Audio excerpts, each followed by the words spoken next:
রহিমা আক্তার রেমির ঘটনাটা আর কারোরই অজানা নয়। আমরা প্রত্যেকেই সেই ভিডিও দেখেছি এবং শুনেছি যে রেমিটা কতটা কষ্ট যন্ত্রণার মধ্যে দিয়ে কথাগুলো হেসে হেসে বলছিলেন। এই হাসির পেছনে যে কতটা কষ্ট লুকিয়েছিল সেটা একমাত্র রেমিই বুঝতে পেরেছিল। সেই রেমির কষ্টটা যদি তার কাছের মানুষজন বিন্দু পরিমাণও বুঝতে পারত, হয়তো রেমি মেয়েটার এত কম বয়সে পৃথিবী ছেড়ে চলে যেতে হতো না। আত্মহত্যা করা মহাপাপ, এটা জেনে বুঝেও মেয়েটা তার ছোট্ট একটা মেয়ে রেখে পৃথিবী ছেড়ে চলে গিয়েছেন হাসি মুখে। কারণ হিসেবে সে বারবার উল্লেখ করেছেন তার বাবা, ছোটো মা বা তিনি তার নিজের দিকেই দোষটা টেনে নেওয়ার চেষ্টা করেছেন। কিন্তু সে যেভাবে কথাগুলো বর্ণনা দিচ্ছিলেন এবং যেই কষ্টের কথাগুলো তিনি জানাচ্ছিলেন, তাতে একদম স্পষ্ট বোঝা গিয়েছে তার স্বামীর অবহেলা, শ্বশুরবাড়ির অপমানজনক কথাবার্তার কারণেই তিনি আস্তে আস্তে একেবারে সহ্যসীমার বিপর্যয়ের কাছে চলে গিয়েছিলেন। সেই অপমানজনক কথাগুলোর প্রতিবাদ করতে গিয়ে হয়তো তিনি ছোটোখাটো কিছু কথাও বলে ফেলেছেন, যেই কথাগুলোর কারণে তিনি আবারও কটূক্তির শিকার হয়েছেন। যার কারণে তিনি বলছিলেন ছেলেরা যাকেই বিয়ে করুক তার মুখটা যেন বোবা হয়, কারণ কথা বললেই সে বেয়াদব হবে, তাকে শুনতে হবে অপমানজনক কথাবার্তা। এই কথাগুলো শুধু যে একটা মাত্র রেমির কথা তা কিন্তু নয়।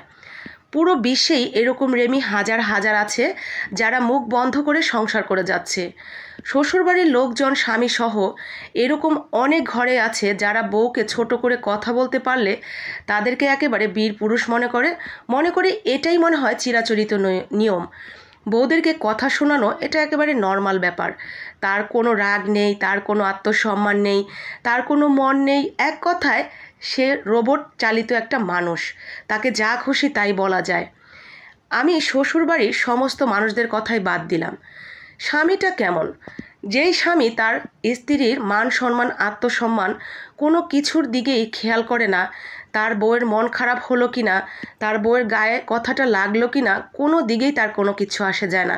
বরং এরকম অনেক স্বামী আছে শ্বশুরবাড়ির প্রত্যেকের সাথে কাঁধে কাঁধ মিলিয়ে তিনিও সেই বউটাকে অত্যাচার করতে থাকে।